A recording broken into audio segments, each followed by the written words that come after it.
everybody. I hope everyone's having a good week. Glad you could all make it. Today we're going to be doing storyboards, so that's going to be pretty fun.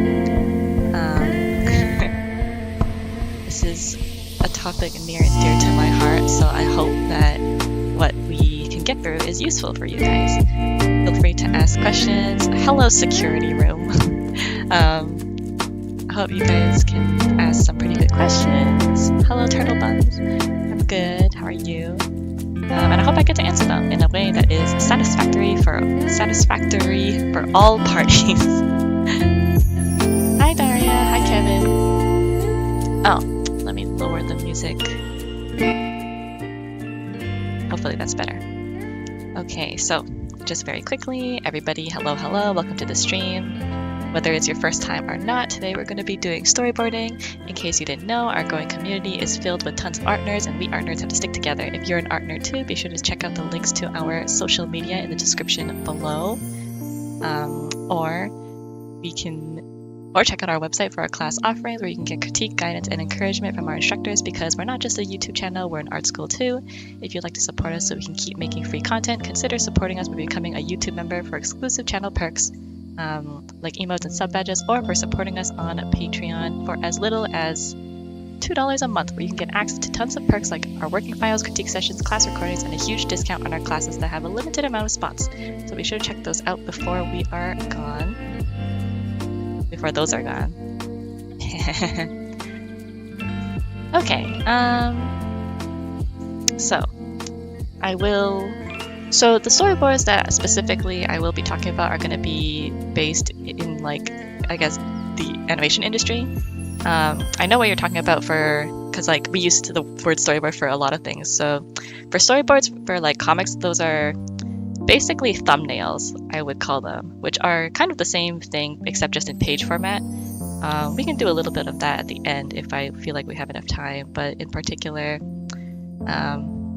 this will be a TV-based storyboard lesson, since that's the only thing I have experience with. So I guess the best thing to do would be to give you guys like absolute, like, you know, basics, right? Like if you want to get started and all that stuff. So basically the main thing that that you guys really need to know is that you can draw storyboards in any like medium you want. As like you can draw it on paper, you can draw it on like any sort of digital program you want. It's just the sharing of it and like putting it together that's the part that is kind of important.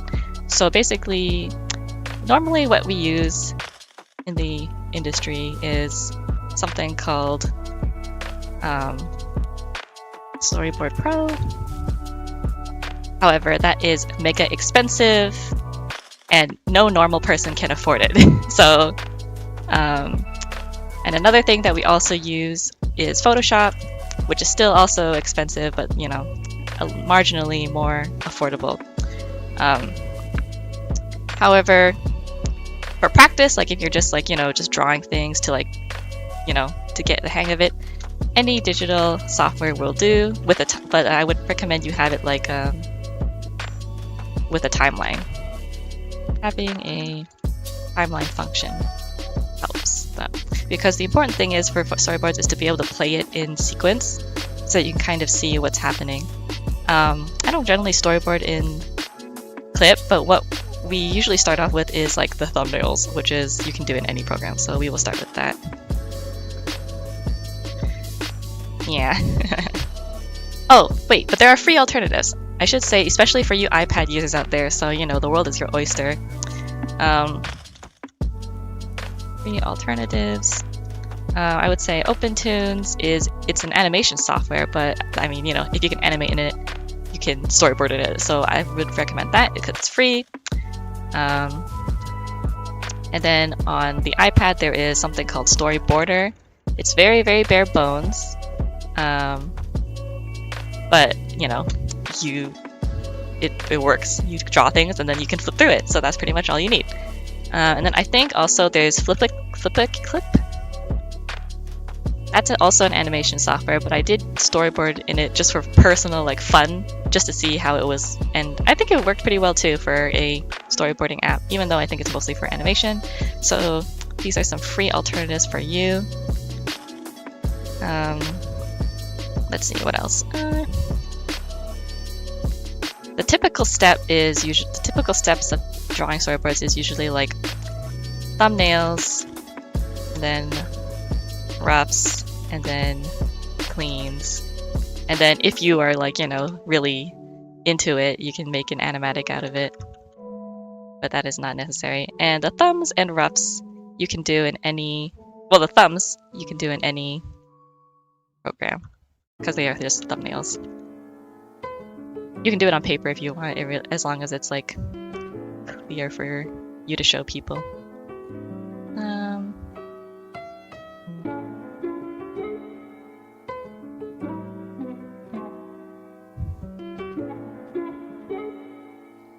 Okay, how much is Storyboard Pro? Do you really want to know? It's like thousands, 2,000 last time I saw it for a perpetual license.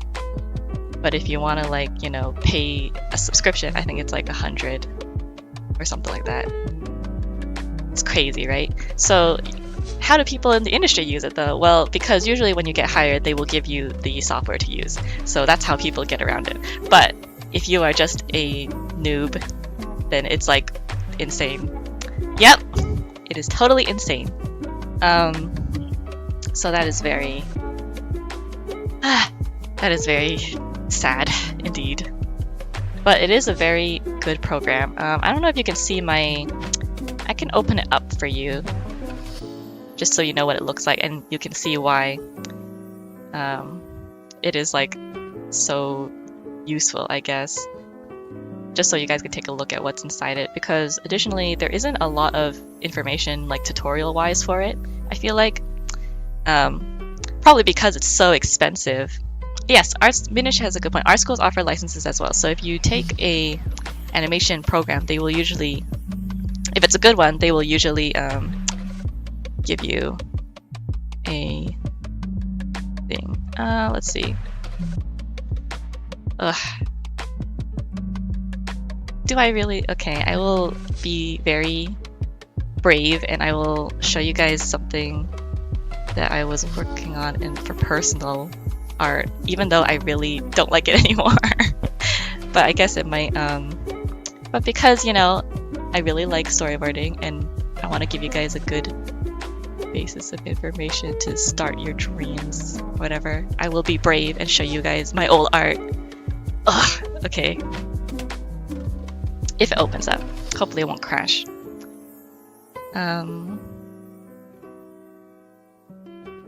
Krita is fine. So Clip also, you can storyboard in Clip. You can animate in Clip too because it has a timeline feature. Let's see. I think mine's right here. Like this. Something like this.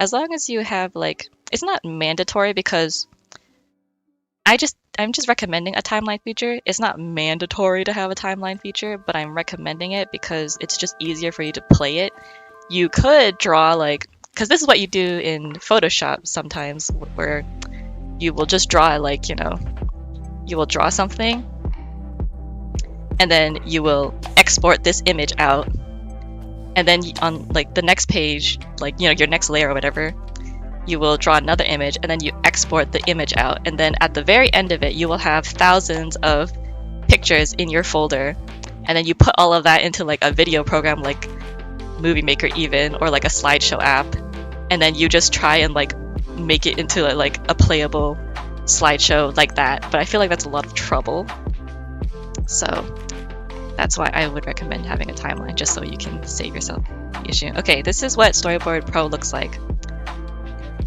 Can you see it? Basically, do you use Toon Boom? I do. People board in Toon Boom sometimes. Well, you can board in Toon Boom because it is part of Storyboard Pro's, like, you know, like Toon Boom and Toon Boom Harmony, which is the animation thing that they use in the industry, and Toon Boom Storyboard Pro, I think, can open the same files, so you can sort of, yeah, you know, you can transfer your stuff in and out pretty easily. So this is kind of like, you know,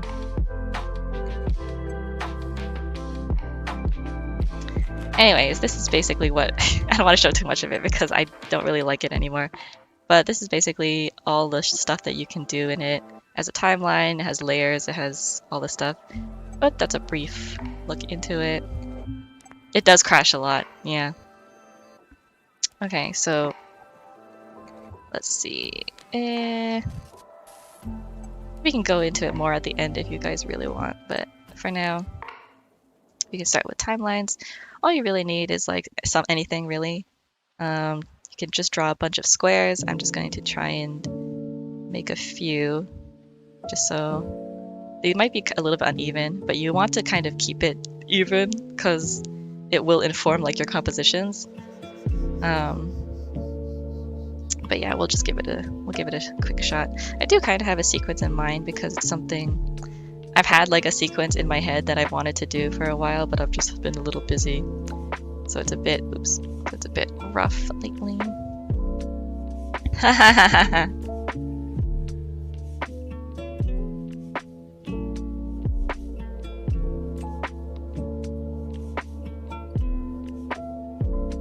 Did you recognize that character? Don't recognize it too hard, I hope. So bear with sing. But yeah. Storyboards are pretty... I like them because I feel like they are basically... It's basically animating without animator. That's probably... Like, someone will probably eat me alive for saying that, but I like it because you don't have to draw as much, because not like I hate drawing, but I do think I get tired, like I run out of steam a lot easier when I'm animating because of the amount of stuff you have to draw, and at least with storyboarding I don't do that as much.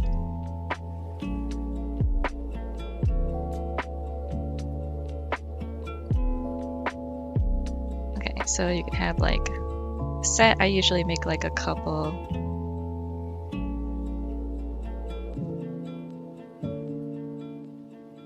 So yeah, anything like this. I will recommend, even though these are... So what people usually do is that these are basically notes for you. If you have like a sequence in mind, a sort of scene, try to keep your scenes as simple and as short as possible, because you will draw a lot. So you want to be really simple. Well, this is what I have for now. Let's see.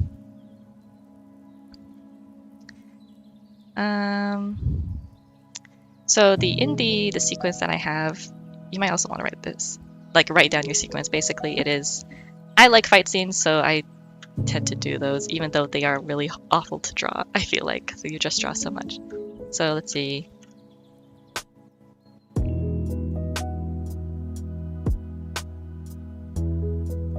One onto roof.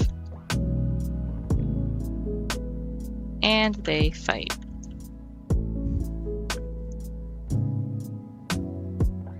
Simple premise, but this will be a lot of stuff. Okay, so in my head, I have a kind of like we probably need some sort of establishing shot.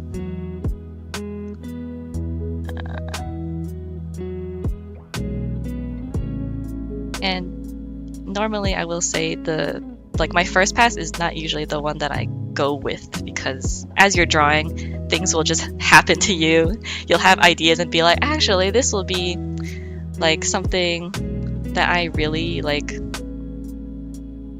that I think might be even better. So it's like, oh boy, now like, are you going to follow like the original plan, or are you going to like, you know, draw the new the new angle or the new idea that you had, that you were like that you think will serve like the story a lot better? Because you don't know until you draw it, right? Like you might see it and be like, actually this is kind of impossible to like understand. So that's the sort of thing. Will you talk about camera shots? Yeah, I can. I actually probably should do that. I should probably do that before I start drawing, shouldn't I?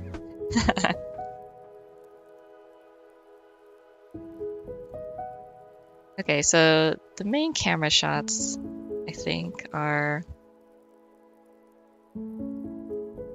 I'll just do that. Pretend these are even. So we'll just start with, let's see. I think it's like wide shot, which is usually very long. I feel like the terminology can be pretty confusing sometimes, because sometimes each production will use it interchangeably, or they'll say something and be like, I say wide shot, but what I mean is like establishing. What I mean is like super wide shot, so it's very annoying.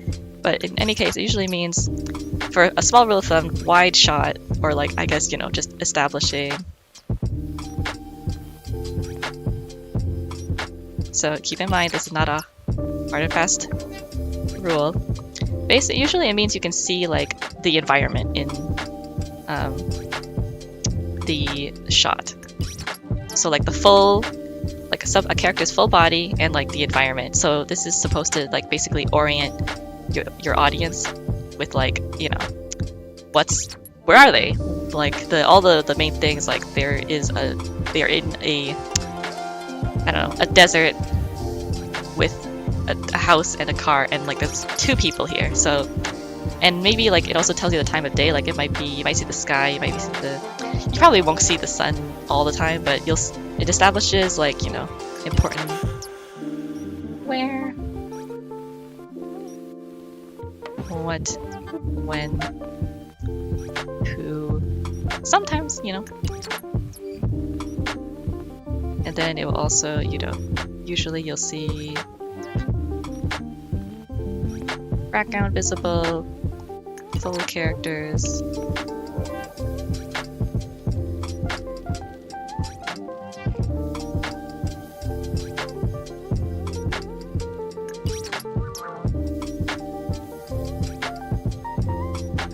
Time of day, etc. Things like that. And then I think the next one is, I think, just wide. Actually, it might be...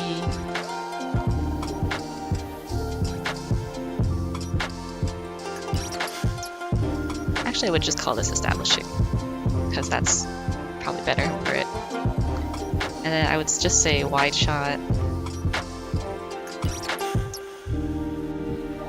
I think I will correct this. If like, I'll go after I write everything, I'll like correct it in my notes when I give it to you, because I don't have it on recall at the moment.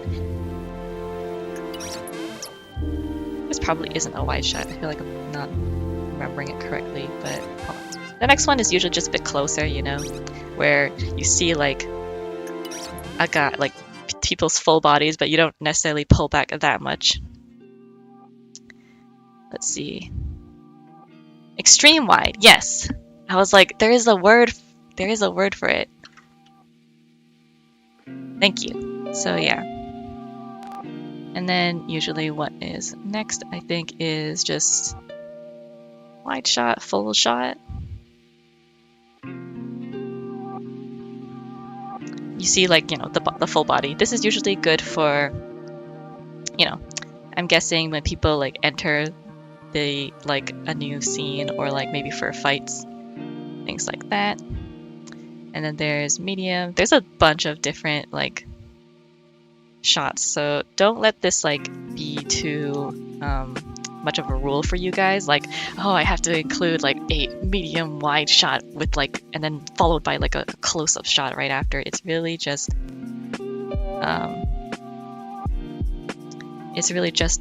a guide for you if you want to like explain something to someone. Like, I think like you know, if you're going through like something like a sequence and you're just like, you know, I think I might actually want to change that into a medium shot, and that's why when it's useful and stuff. And then medium shots I feel like are usually, this might be a little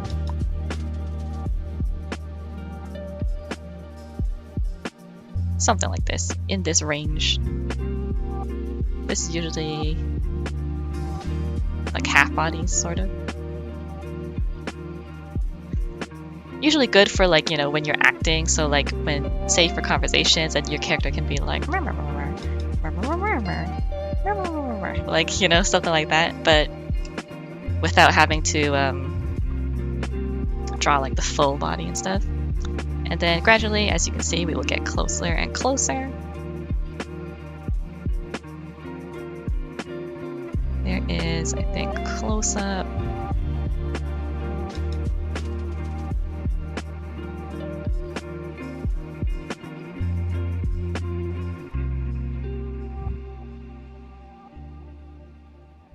You know, where you see somebody's like psychic husky blue eyes. Good for expressions, you know, drama.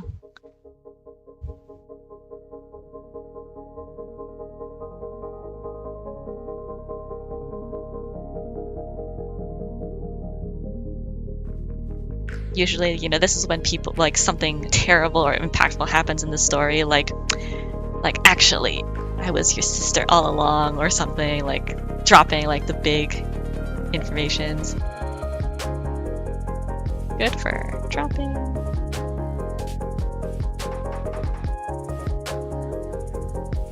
And then including one more. Extreme close up. Which is usually going to be like, you know, the crazy stuff you see where it's like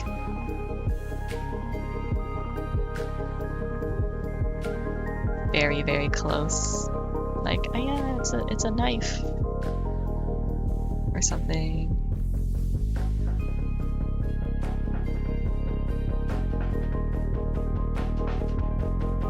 A good way to separate, like, if you're not sure what the, like, what is a close-up and what's an extreme close-up, I would just say extreme close-up is like, can no longer see the whole head.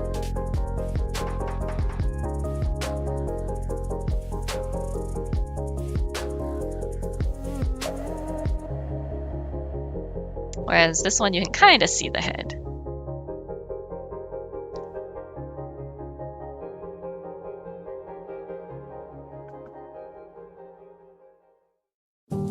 Hopefully that makes sense.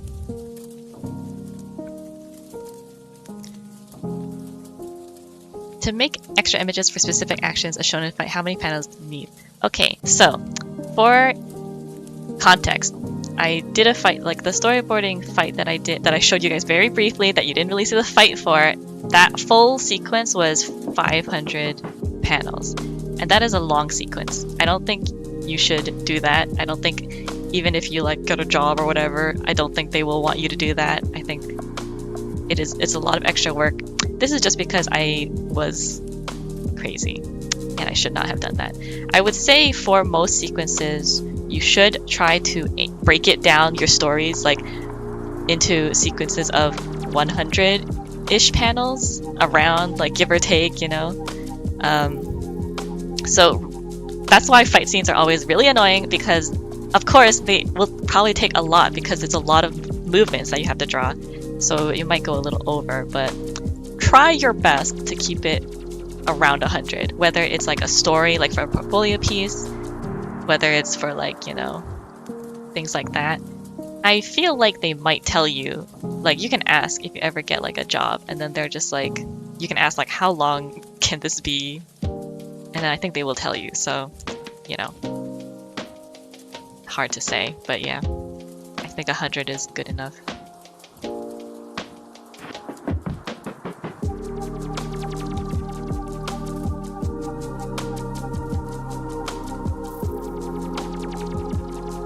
What else? So these are your camera shots, and then yeah, that should be good enough. Any questions about this? This is like the basic stuff, I guess. I guess there's like camera angles, but I don't really feel like those are that important. I mean, they are, but like I feel like it's really intuitive, and you guys will probably pick it up a lot faster than you would think. Just fit all of these.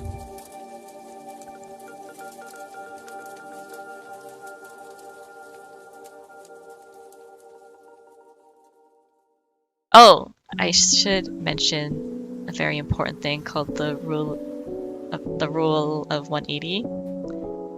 This is why I think people who have a comics background will jump into storyboarding, and this is usually what gets them most, because since it is a little complicated. Basically, 180 rule.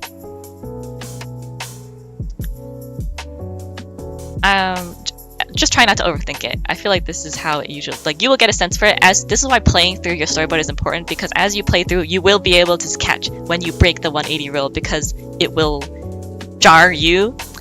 If you're just like, you can't see it, if you show someone else, they will notice too. So like, this is how, yeah. So that, that's why I recommend a timeline. But for example, there's a guy here, and then there's I'll just say like a girl just for like purposes like that.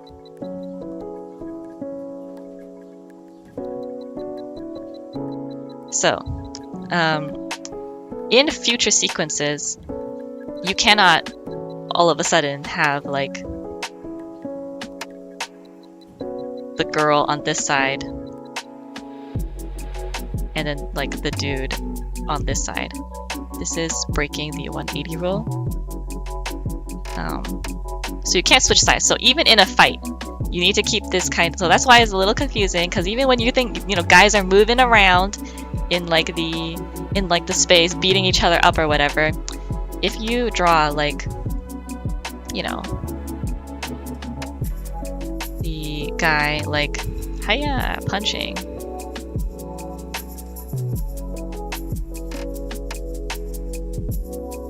girl blocking or whatever, and then your next sequence is something like, or your next, I should say sequence, your next shot is something like,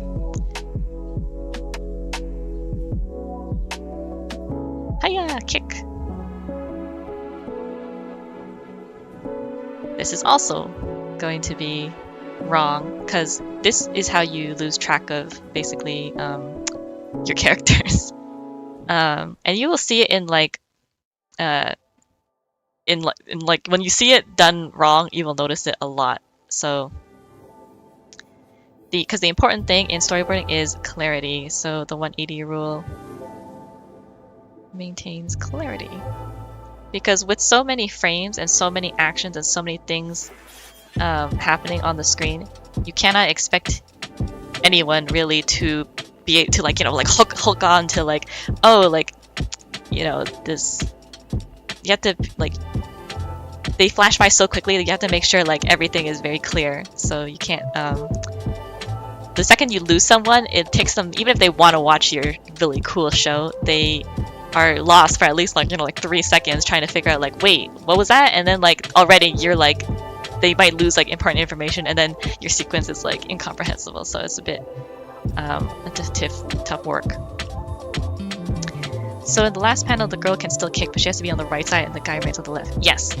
And so basically what the rule, like the way it is explained is that, for example, guy here, is like if we took like a bird's eye view of this sort of scene, and the girl is here.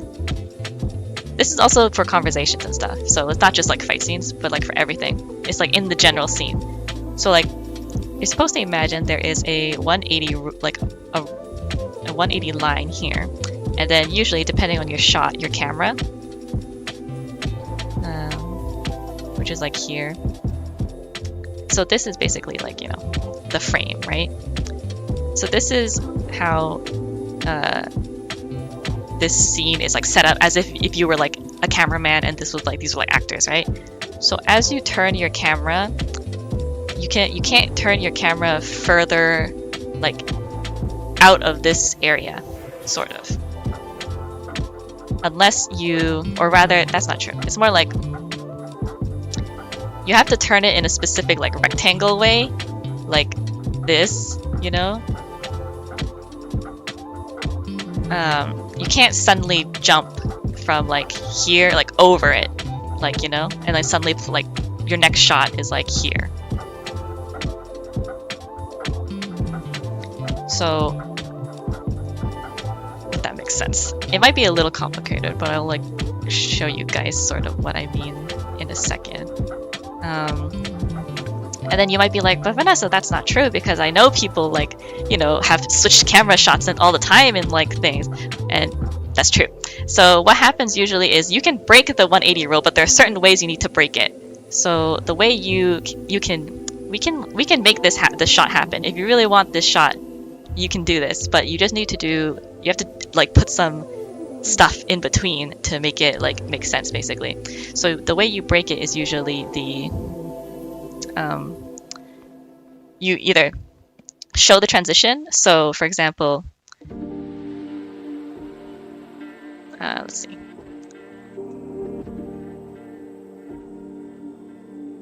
How to break 180 properly.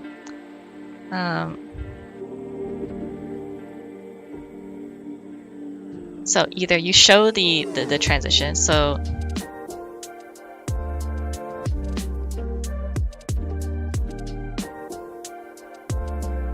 with each shot, you just turn the camera until it's like on the other side. So it's like this,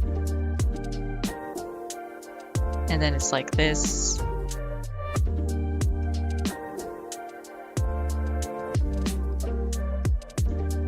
and then like that.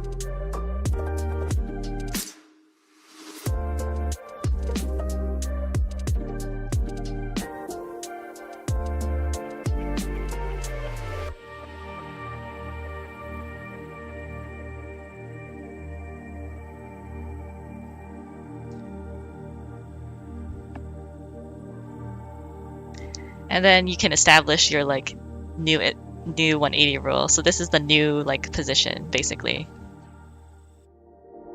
Oh wait, actually no, I didn't even do the full thing. Haha, whoops. Where it was like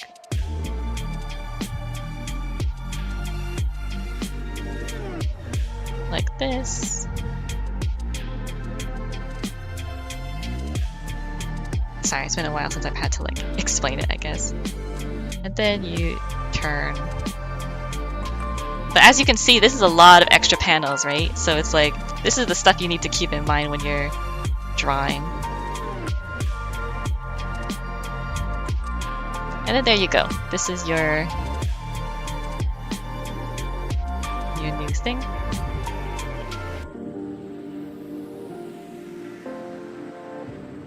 Something like this, basically. And the second way, which is like I think is the easier way, is where you have a neutral shot in between your transitions, sort of, where it'll be like, for example, I don't know, two guys, one guy has a hat, are sitting down. There's an apple. And then you have to kind of keep them like talking, right?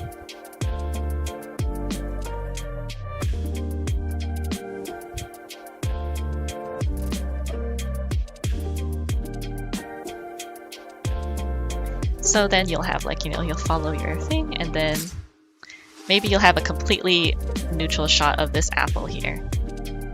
Very cinematic, on the table. And then the next shot, then you can switch it up and be like the guy like being like, "Meh, I hate apples," and then the hat guy like over here. Something like that. It might still be a little jarring, but generally this is the neutral shot. Although I really wouldn't recommend you trying to like I feel like there's no real reason to usually break the 180 unless you have a very specific reason. Like, this isn't just like something you do willy-nilly. It's more like, it's like this shot is really important that he's on this side. Like maybe there's, I don't know, there's like another, maybe it's because you want another cool shot where he reaches for a weapon like behind him or something.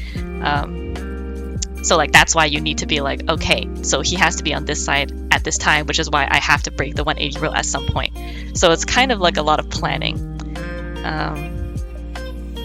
which is why like this is so annoying to do.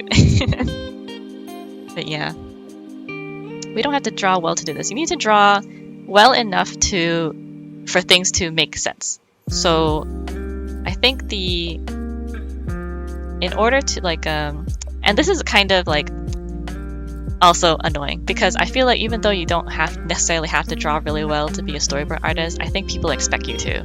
So that's like just how it is, I think. But basically, as long as you can have perspective, vague perspective, and you can draw like you can tell that this stick person is, standing and maybe like, holding a sword. They will usually give you like, like designs, right? So if you can match the designs onto this person, then that's basically what you need. You basically need, it's not really about drawing, it's more like being able to have these like, to have your sequences make sense. So like, even this is really pushing it, like, if you can tell like what's happening in these 5 sequences, then it's like, good job. But if it's not, then it's like, oh, well, gotta work on it more. Yeah, so that is the tough stuff, I guess. What else? Should you always create a storyboard for animations? It might help because you're basically pre-animating you're basically drawing out key poses for your animation. So it might help you plan things. It's just like the reason we do all of this is because it is cost efficient, since it is much easier for you to edit a script, right, than it is to edit a storyboard, and it's much easier to edit a storyboard than it is a animation, even if it's a rough animation. So a storyboard is just like the bare minimum way you can sort of, I don't want to say bare minimum because that makes it seem like it's not work, but it is. It's a lot of work. So that's basically, it's like a rough timeline of what your animation, a plan of what your animation is going to be, and then maybe it's usually, because it's like such a collaborative field, if your director or writer or whatever is like, oh, actually, I don't really want him to jump on the roof. Can we have him run around the house instead?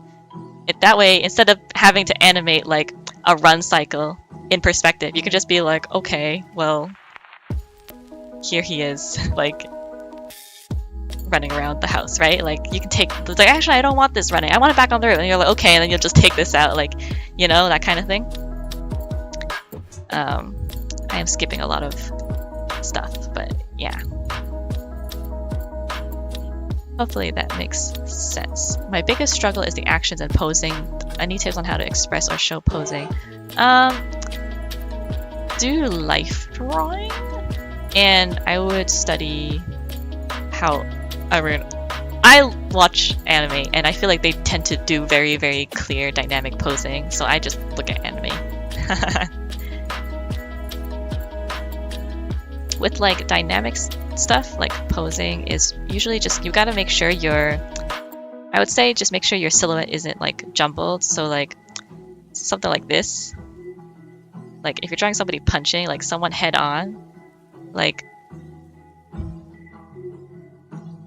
this is, I would say, not a dynamic pose, since if you turn this into a silhouette, it's like, what is this guy doing, right? So it can be hard to know like what is happening. So if you want something a little dynamic, just tilt like the angle a little bit. Like it doesn't even need to be like super perspective, but if you can just have like a clear like sort of thing. This is like not, this is okay for purposes, but like, you know, like bleh. Like what looks more like a punch, right? Like this one or this one, and then just try to go about it like that from there. Hopefully that makes sense. If I can explain it better, please feel free to ask. If you are moving onto a new scene with the same characters and you have a shot drawing showing the setting, you can then change the sides the characters are on that way too. Yes, so your neutral shot can be an establishing shot. So like, yeah, this is not even accounting for screen direction, which I think is also something where, in general, if you are doing like a movement or like a fight or like even conversationally, usually,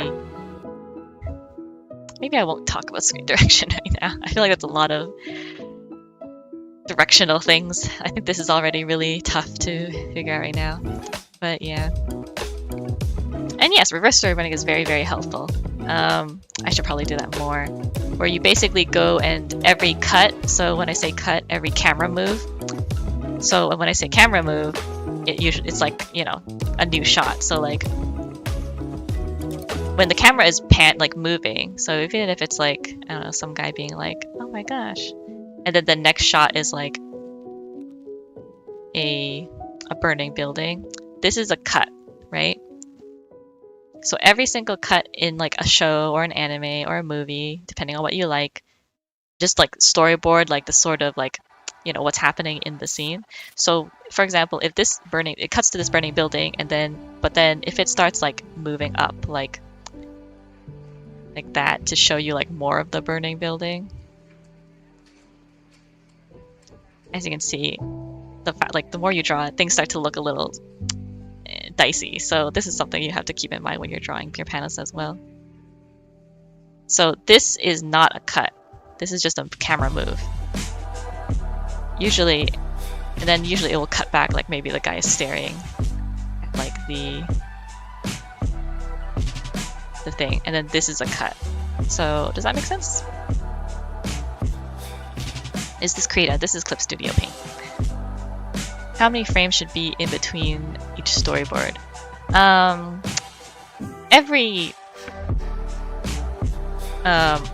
In storyboards, I guess they're called shots. So every shot, every drawing is that you make in like a sequence is a shot. So it's not really frames. It's not like, I know in animation there's like key poses and then you pose it out, right, in between. So storyboards are not like that. So it's more like every one is something you need to sort of consider, because the animators will be the ones who do the frames and the stuff in between. So this is kind of like a controversial topic, but so for example, if you do a walk, right, or like a run, so some guy is walking. As a storyboard artist, you can just say like he's walking here all the way to here, right, like to this pot, and then this is your one shot. Because your animator will go in and like animate that for you. Although, generally speaking, you don't want to do too many difficult shots, because running, walking, things like that, that's really hard to do. So you don't actually want to like do too many of like these full body like running around walking shots, because it's really hard to animate and it'll make your animators sad. But yeah, so that is stuff. That is advice, I think. So you plan out the keyframes, the rest gets filled in later during animation, or you have to plan out the middle frames too. Yeah, I guess you would say, I would say it is like key posing. Yeah, basically. It is key posing, but like detailed, I guess.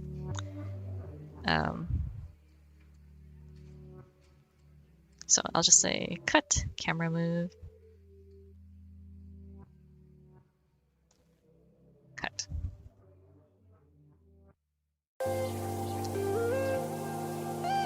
It's a lot of stuff, so don't feel like, you know, if you're overwhelmed or like you find this confusing, that's fine. It is. I still have a tough time figuring things out as well.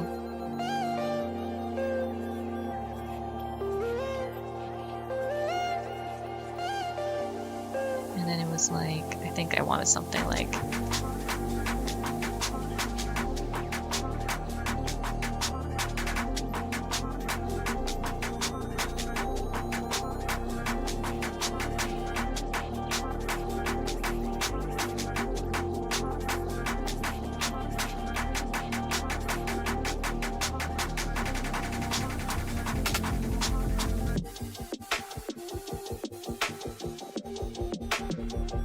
something this guy's squinting. Any other questions? Comics should definitely thumbnail. Yeah, I think it is pretty.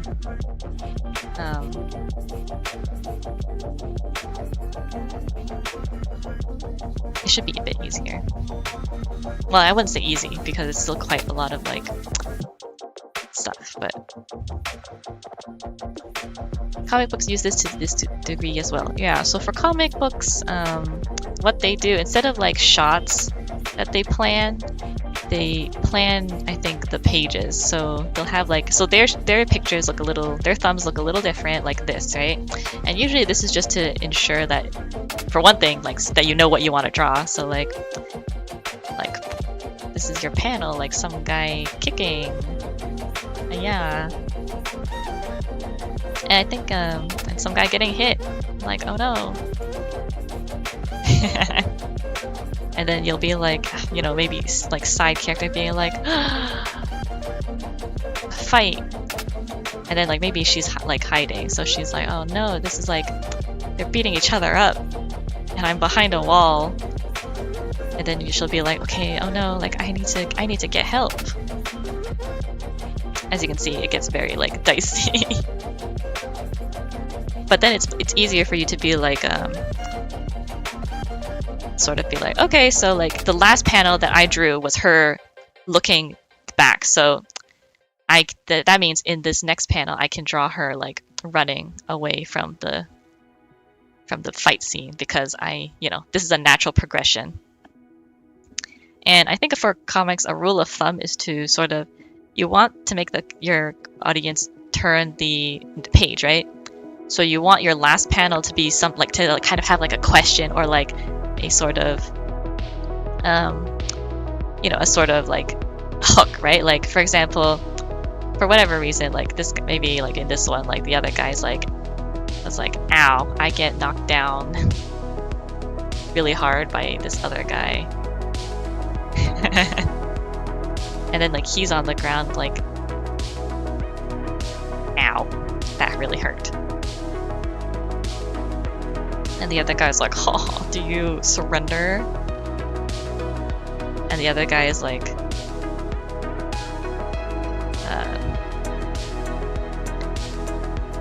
and the other guy says something like, but then like, you know, you see like his hand is like reaching for like, I don't know, a knife on the ground, you know? And then, so this is something that like you can do to be like, oh my god, there's a knife on the ground.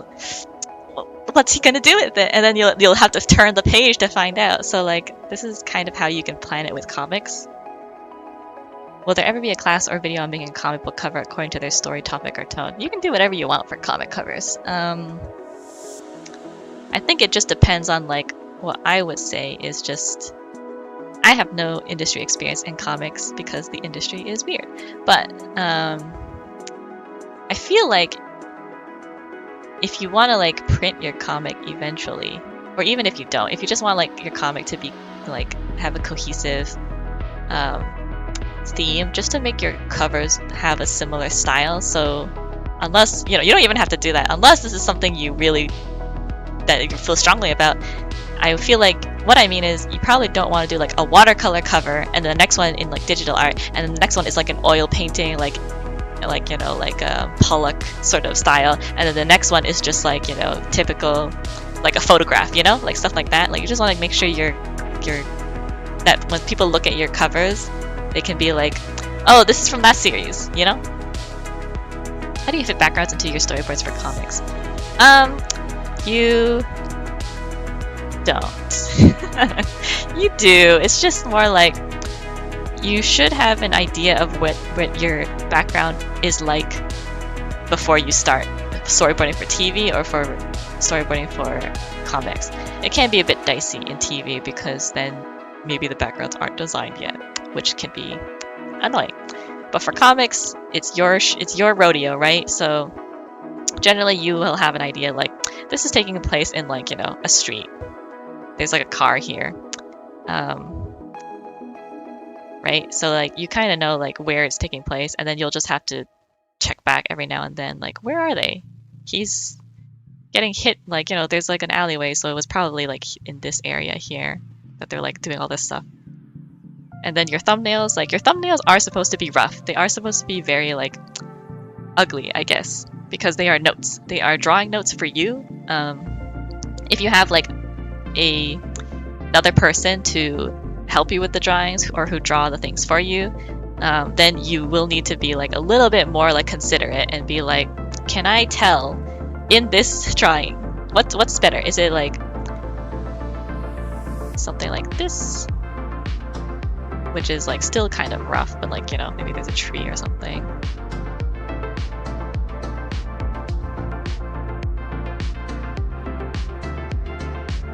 And then she's like, there's somebody running away. So like, what is clear is like, this is clear enough for me because I'm the one drawing it, but for somebody like who is not me, which one would this be like easier for them to read, sort of? And like, it doesn't have to be pretty. It can be, just bare bones. If backgrounds are intimidating for you, I would just imagine as if it is a 3D. Either build it in like a 3D thing. It doesn't have to be fancy. It can literally just be like squares, like a square, like a cube on a ground, and then like another square for like, oh, this is where like a trash can is, and then it's easier for you to sort of understand like how they might like run around this area. And then just like, then you can add the details of like, oh, I can draw the square as an actual like trash can later, that sort of thing.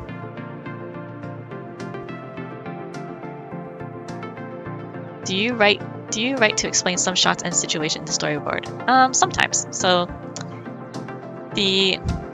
this is something also important, I guess, if you're like planning on seriously pursuing storyboarding. So storyboarding usually is like two styles. Well, there's several, but like generally it's feature storyboarding, which is the stuff like you see on Disney, animated films and stuff, or TV.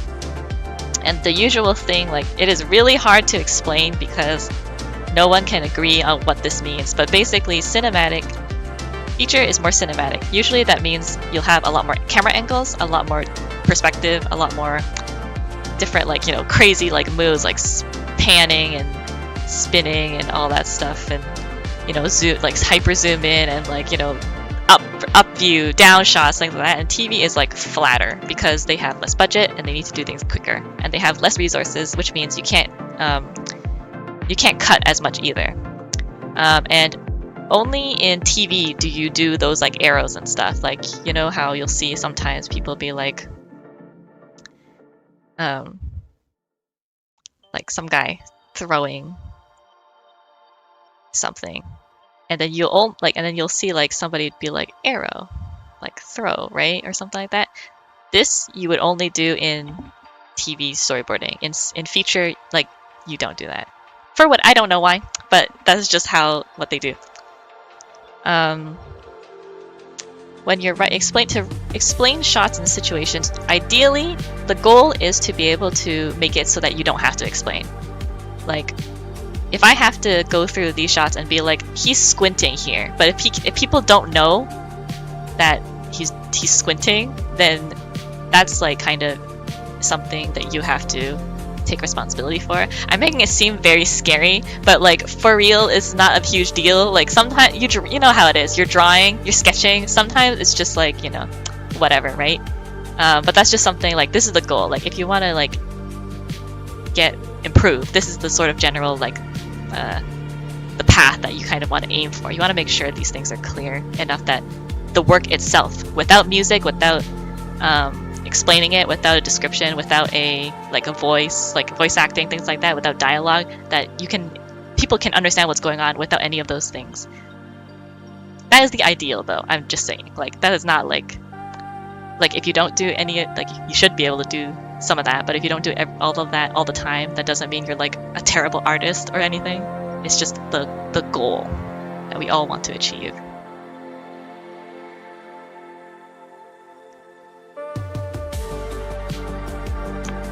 Let's see. You have to draw more frames in Feature, but in TV you use notes between keyframes.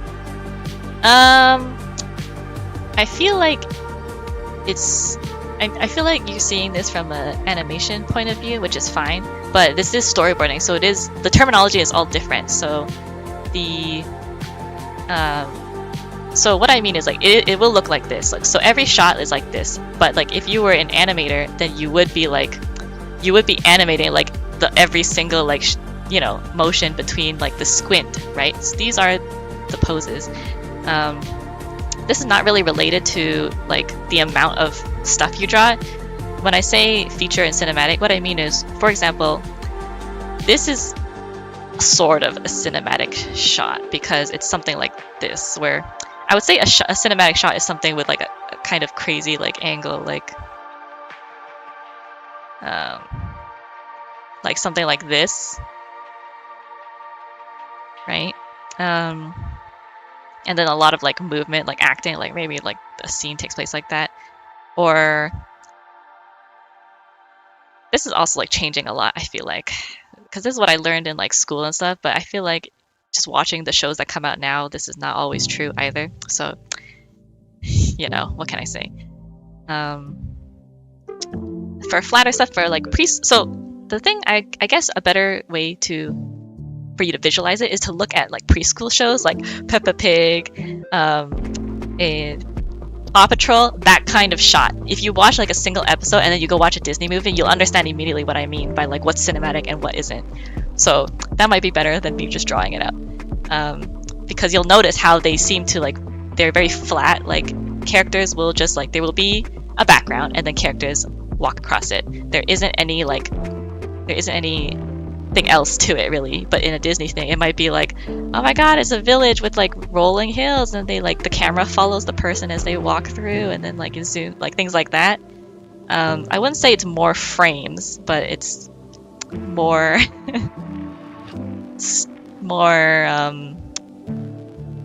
style, more cinematic, something like that. Depth, that's a good word, Kevin. Thank you. You're my rock today. Okay.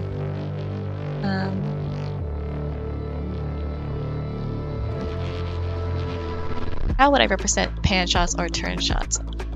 Is there a rule set for storyboarding game cutscenes? I have no idea how game cutscenes work. They are pretty cinematic though, so I would imagine something closer to feature. So, yeah. Live action storyboarding also feature is...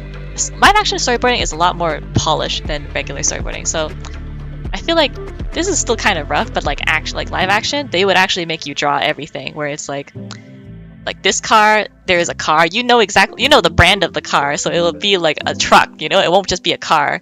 It'll be like, it'll have like shading, and then like I think you have actors, right? So it's like, if this is like Iron Man or something, like you would have to draw in like his armor and like all that stuff, and like shade it and like all that stuff, and then the sky, and then you'd have to shade the backgrounds, make sure everything is really detailed. So live action is kind of, it's tough with that as well. Yeah, a lot of directors start off as storyboarders. Yeah, I would say if you're like confused of like storyboarding, animation, and all that stuff, I would learn animation first, because learning animation will just help you be a better storyboard artist. And yeah, so that's my opinion though. If you disagree, that is totally valid.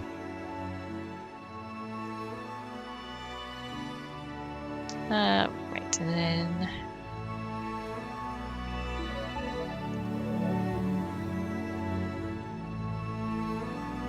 then I wanted something like the reveal of like the hot girl assassin, but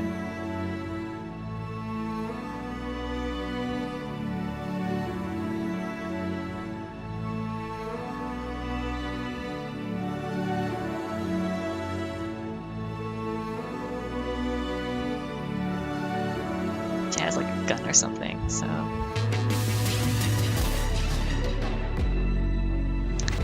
With it's hard to do it in thumbnails, which is why it's like annoying to do. But for camera shots, I would probably have a better looking like layout, but then it would be like, if this is like a pan up, so, and I don't want to redraw things, so.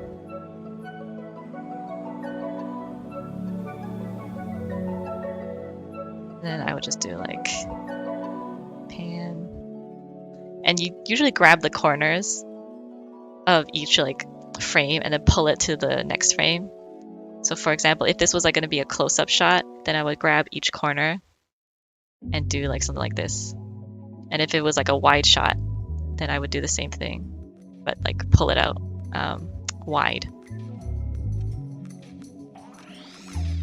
like that. Or if it was like a pan, so like a big background, then I would do something like, if there's a big background here, then you would do like your camera move like that. Well, I don't know why I made it crooked, but it would be like,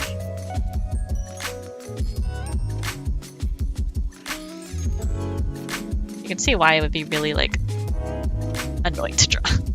But yeah.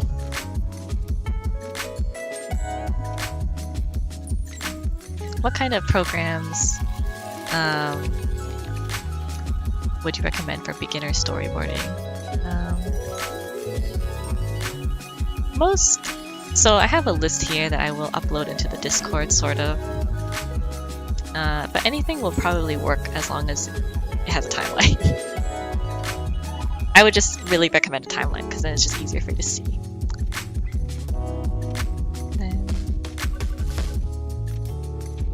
Oh, there's also hookups. Hookups are really important. Because I think the important thing to note with storyboarding is that it is not just drawing the stuff, like the sequence. It's also like, it's mostly communication. It's whether you can communicate your idea to another person if they are like watching it. Because most of the time, like I think like directors or like writers do not draw. They don't really know how this works at all. Which is also why it's like troublesome, because then they might see like something like this sort of like scratchy quality, and like hiring managers too, which is also kind of an issue in itself. And then they'll be like, oh, this isn't a good storyboard because it's like ugly. But like, because they as a layperson who doesn't draw, of course they prefer like beautiful art, right? But this is not what you're going to be doing like when you're working, which is really annoying. But you know what? We will not talk about that. Oh wait, hookups. I was talking about hookups. So, usually in a sequence, one thing to note is also, so for example, in this sequence, guy looks up and then he runs off screen. Naruto runs off screen.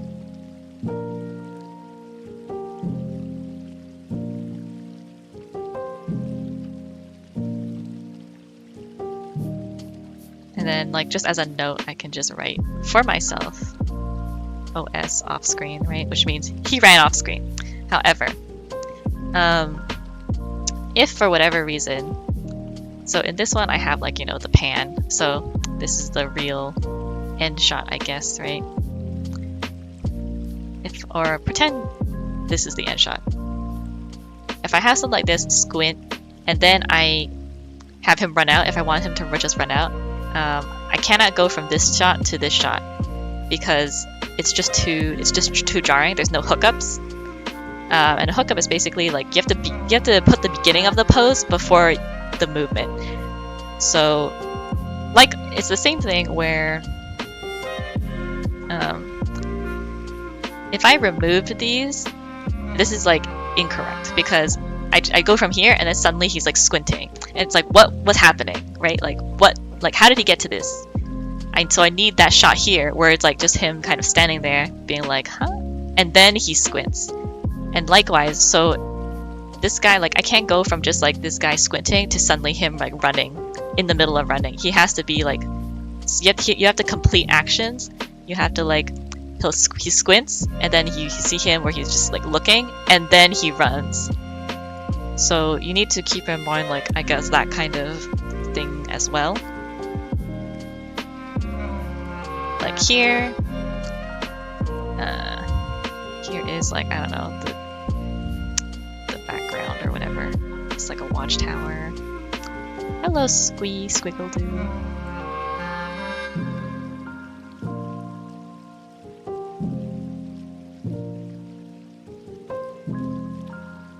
I would even like, so this is like a background, right?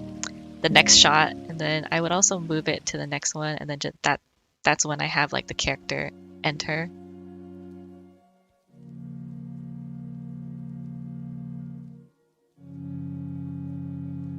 Because it's just like, this is a little dicey, but you know, I think it's just clearer. And that's just the main thing you want to do with these sorts of things.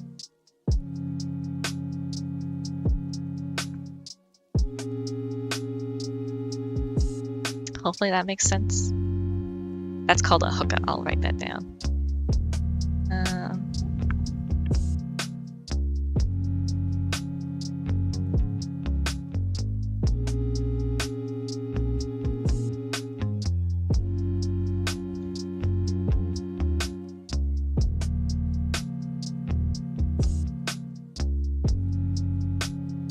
As you can see, it takes a lot of time. So like, you know,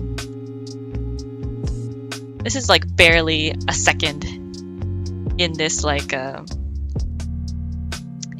movement sort of thing, I guess. So you can imagine like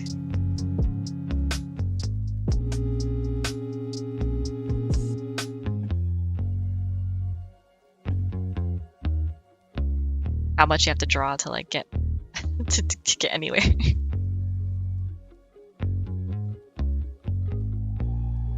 Does rule of thirds help when it comes to storyboards?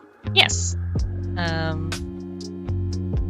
There is like, it will help you in the like, for thumbnails I wouldn't worry about it too much.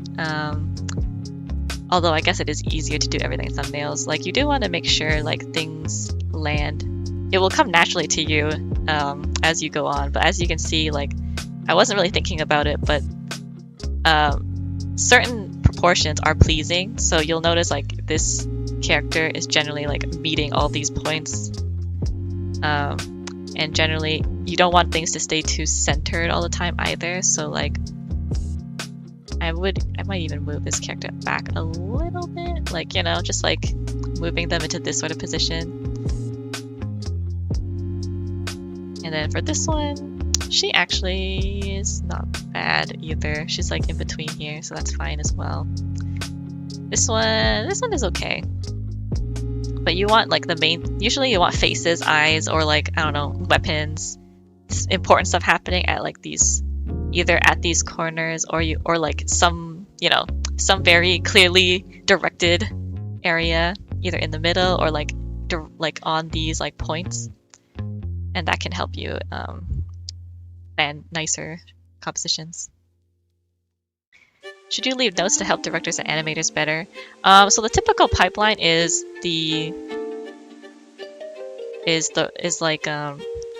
directors help you, so you don't really help the directors, because you just draw it. And you don't really talk to the animators either.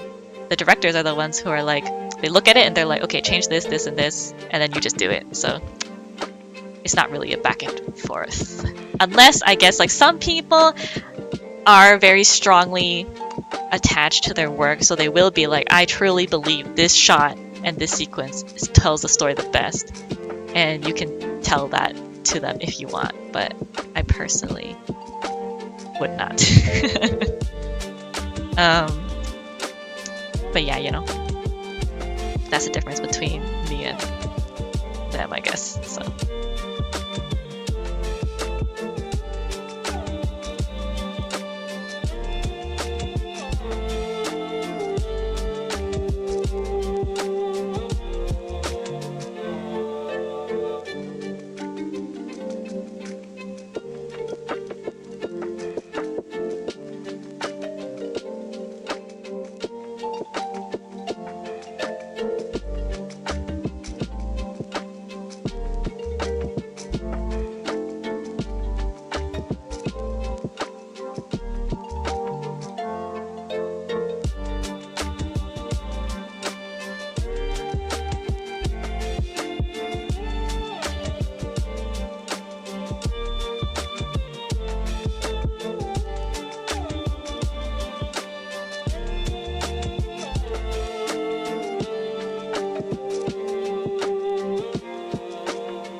I don't know what total sub count means. Slugs, I feel like I should know because I've heard it before. I'm afraid I don't know. I don't know exactly. It might be a live action thing.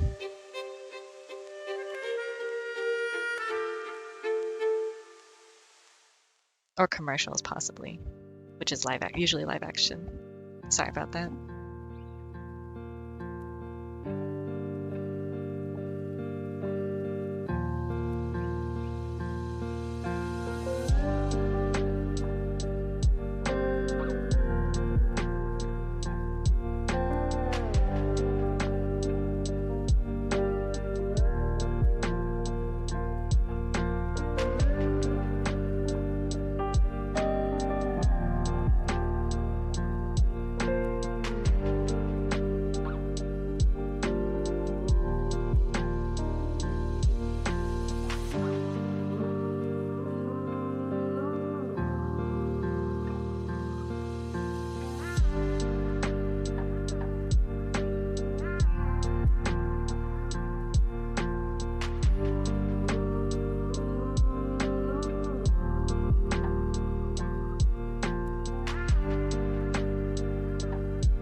Oh, that's post-production stuff, I think.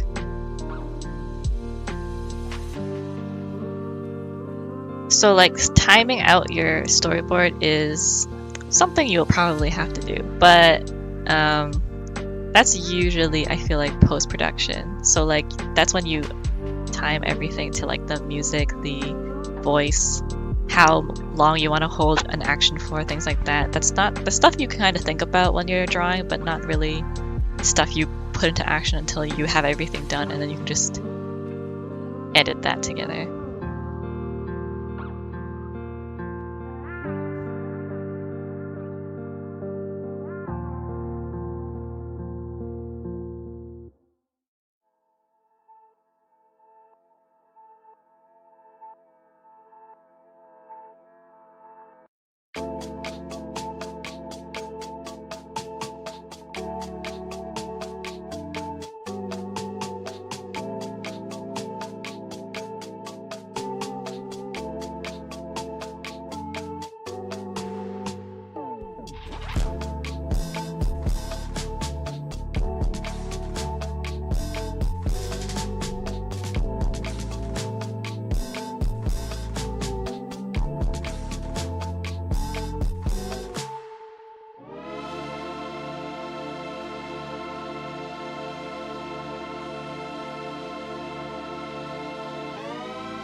This stream helps because I'm getting attention. Yeah. Is the animatic a form of storyboarding? Yeah. I'll show you. Oh, you don't know how hard this is for me, but I will show you guys something.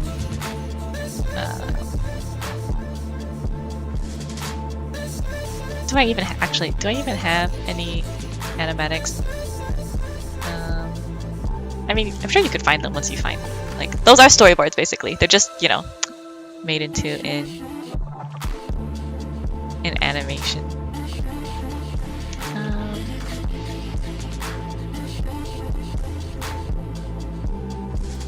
Oh, dear Lord. Okay, do I have any?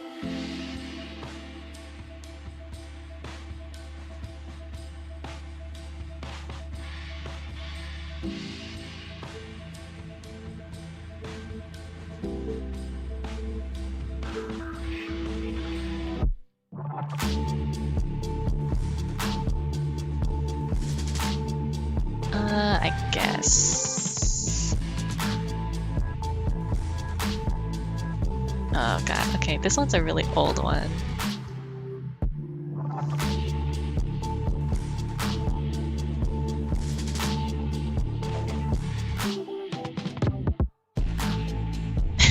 I don't want to show this. Well, it's fine, I will, because I care about you guys.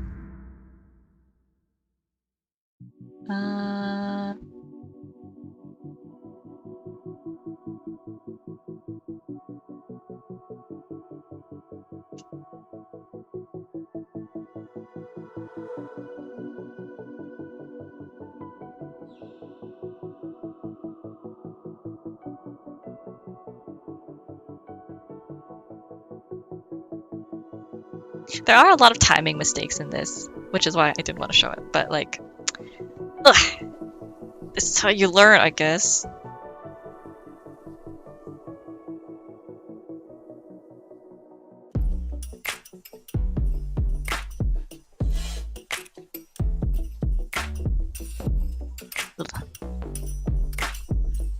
It can get pretty funky, so you're just kind of like, you know. But yeah, anyways. Ugh. Ugh. Okay. Anyways, yeah, so after you do your storyboards, you just do stuff like that and to make it look pretty and like presentable for whoever you're showing it to. Resentful learning. Yeah. Ugh. Hate it so much. But you know, the only way to get over it is to just draw another one, right?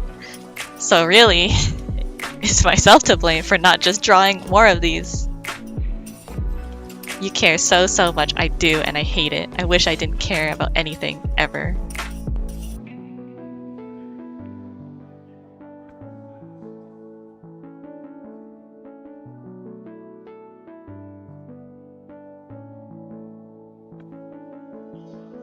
Okay, I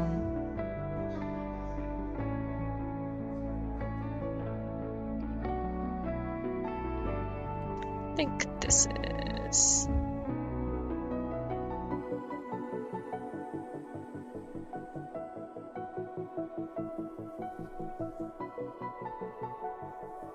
Do we need more of this? Let's see. Dun, dun, dun, dun, dun. Climbing up walls. This is probably the roof, and then jump.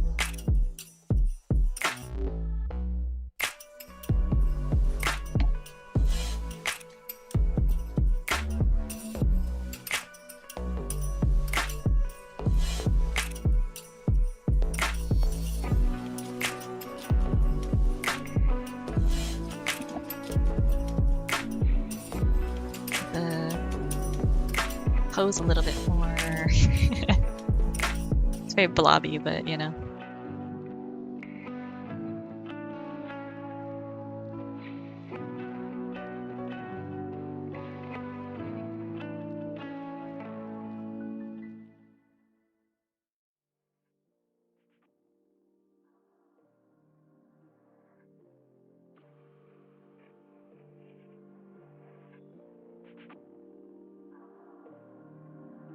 Camera mode is something I don't understand. Yeah, kind of. The program, like Storyboard Pro has it, and I think Clip has it too. has camera moves, so sometimes that helps you just to figure it out. But it is a little weird if you don't really know what, like if it's your first time.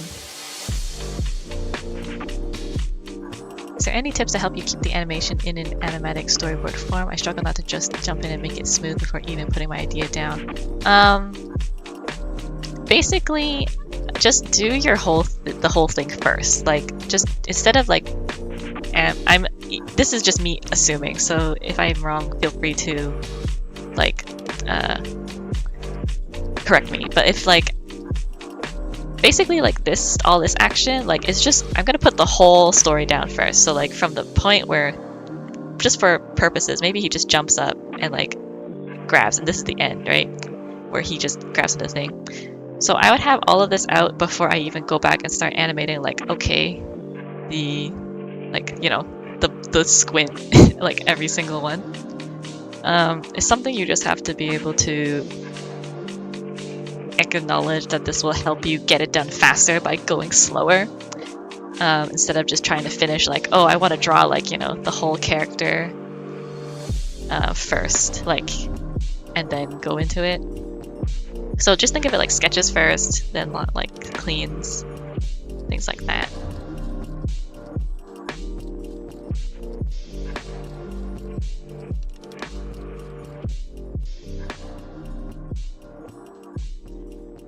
Yeah, Raven Moodle has a point where you just make it more zoomed out. That helps as well, I think.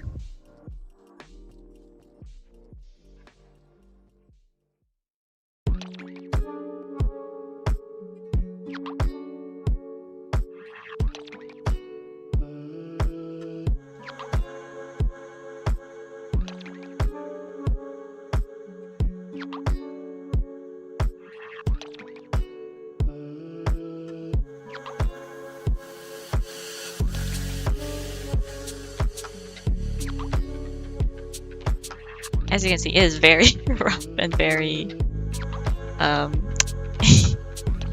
interesting to look at thumbs.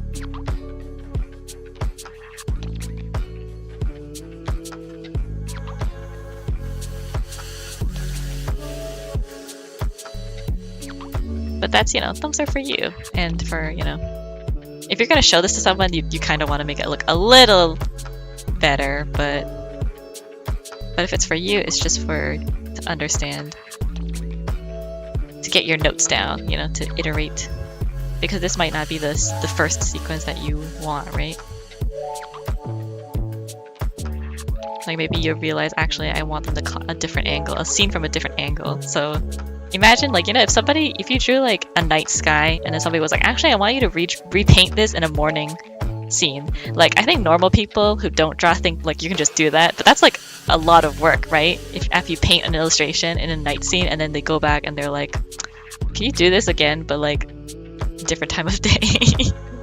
But people will do that in like storyboarding, where they'll be like, oh, this angle where he's like climbing up the wall in like a side view, can you do that but from like a you know, from like a top view? And then you're like, well, I guess I have to go draw all of that again.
Hey, animate on CSP2. Yeah.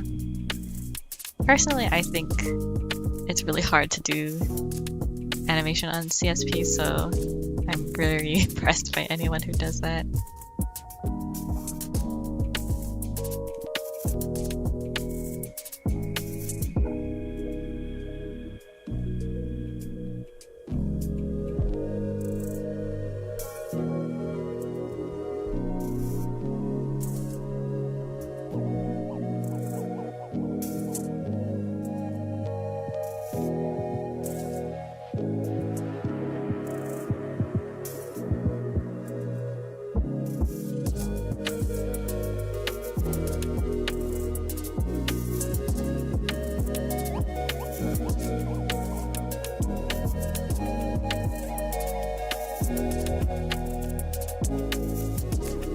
You don't advise doing a storyboard based of a short story.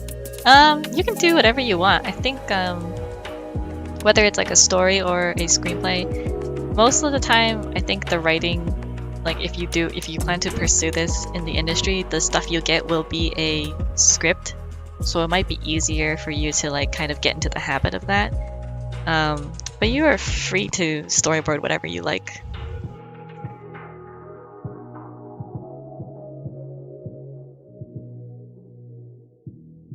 Ever tried Blender Grease Pencil? A little bit. I know that's also something people use to storyboard because you can just draw on like 3D stuff.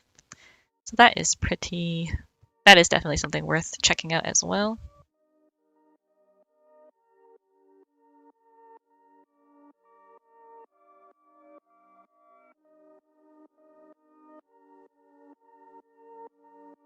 Yeah, it is. I think it's kind of hard to, Blender is kind of hard to look at sometimes.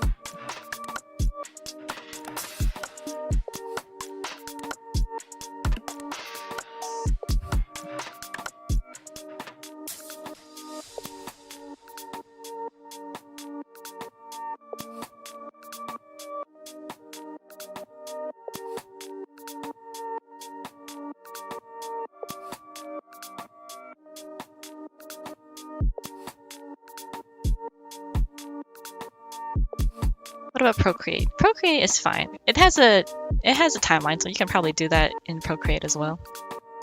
You just have to be a bit creative with how you will workflow that.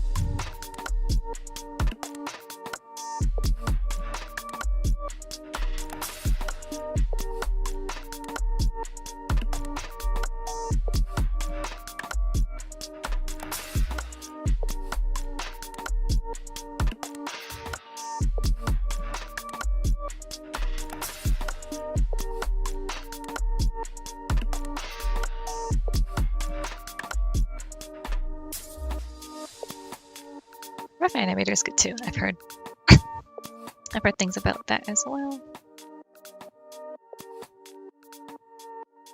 Can you do a tutorial on cartoon character basics? I think do we have one of those already? We also have a cartooning class, if that's something you might be interested in.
TV Paint is also very good, yes. I think that is a very good animation program as well.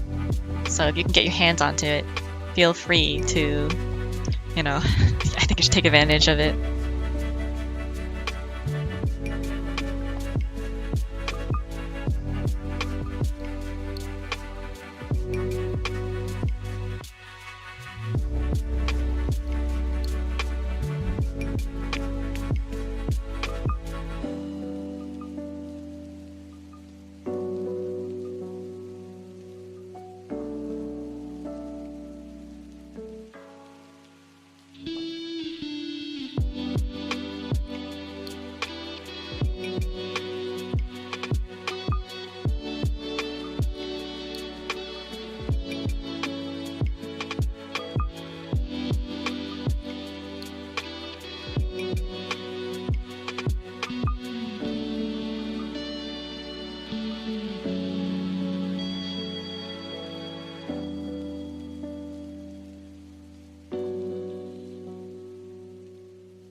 I'm glad that it's interesting. Yeah, if only Tuma didn't cost an arm and a leg. So, I don't know. I feel like I have not had any luck trying to find other ways of getting it. But if you guys do, I would not begrudge you to, you know, do what you have to.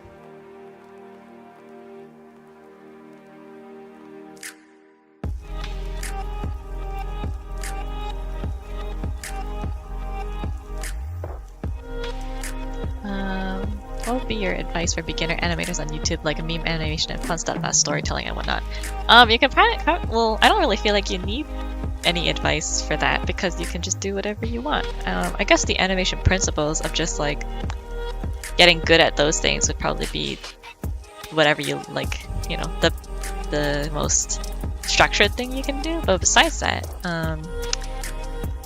you don't really need any specific advice to make memes or like fun stuff, I think. I guess short stuff is probably easier because then like making a lot of short projects because then you'll just pick things up really fast. How do I find out if it's comic or storyboard for me? Well, you said you like sequential arts, and sequential arts I think is mostly comics because storyboarding is film. So it just depends on your style. You can do both. You don't have to do like you don't have to choose one. I guess it just depends. Like in your head, do you, when you read a story or when you when you're thinking of your story, do you think of it as like a movie, or like, because you know, for me, I just think of like, I think of AMVs when I'm listening to music or something, right? Or like cool scenes and stuff.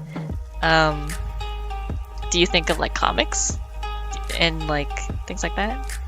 Like a cool pose, or like do you think of like a cool movement, I guess? Like I think like for this one, I don't know if it's very clear, but I think, you know, some guy falling off a roof and then just kind of plopping into the window is cool. So that was like what I was thinking of.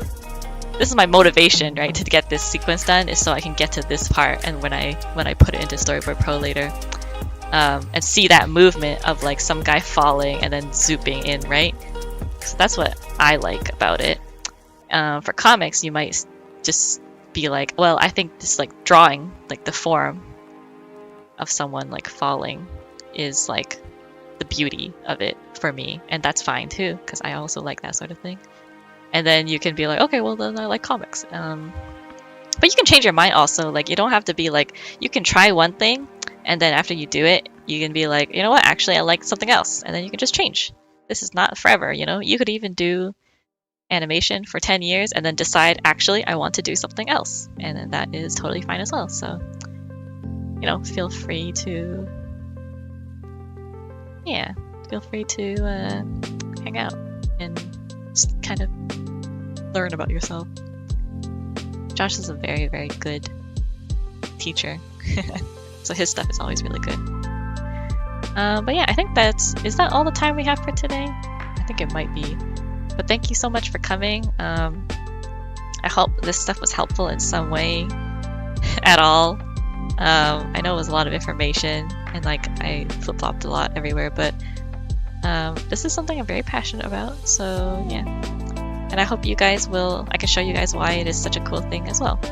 Thank you for coming, and I'm really glad to have spoken with you guys and meet all of you guys, so yeah.